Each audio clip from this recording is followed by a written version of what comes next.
ब्राह्मण श्रेष्ठ आप गेंद निकाल देंगे तो कृपाचार्य के घर आपकी बढ़िया दावत करेंगे। तो फिर इन्होंने कहा,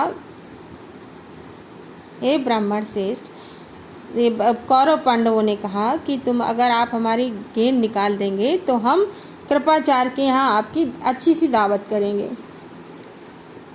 युधिष्ठिर ने हंसते हुए कहा। तब द्रोणाचार्य ने पास में पड़ी हुई एक सीख उठा ली और उसे पानी में फेंका। तो इन्होंने क्या हुई, क्योंकि नगर से बाहर खेल रहे थे, वहाँ सीखें के जंगल में होती हैं, उन्होंने एक पास में पड़ी हुई एक सीख उठा ली। सीख तो आप लोग जानते हो ना, झाड़ू की सीख होती है, और उसे पानी में फेंक दिया। सीख गेंद को ऐसे जाकर लगी जैसे तीर, और फिर इस तरह लगातार कई सीखें वे कुएं में डालते गए।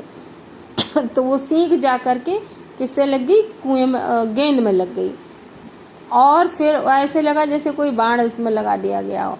और फिर वो इस तरह से और भी सीखें डालते रहे, तो एक के ऊपर एक सीख चिपकती गई। बहुत सारी सीखें डाली उन्होंने, सीखें एक दूसरे के सिरे से चिपकती गई।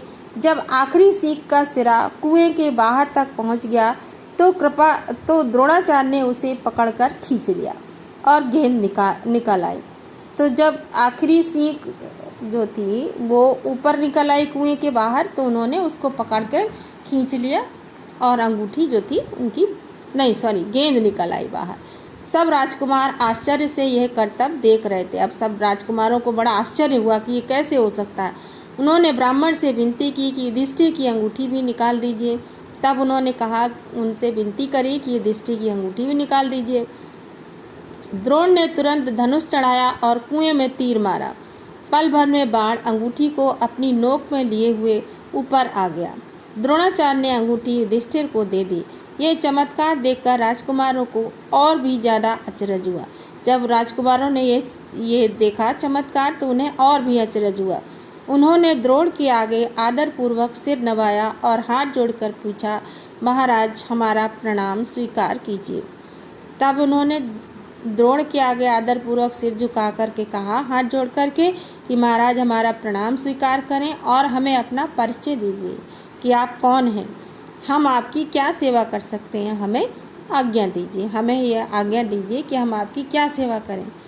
द्रोण ने कहा, राजकुमारों यह सारी घटना सुनाकर पितामह भीष्म से ही मेरा परिचय प्राप्त कर लेना। तो द्रोणाचार्य ने कहा कि राजकुमारों ये जो अभी घटना घटी है, सीख और अंगूठी, वो गेंद और अंगूठी वाली, ये सब पितामह भीष्म को सुनाना और मेरा परिचय प्राप्त कर लेना।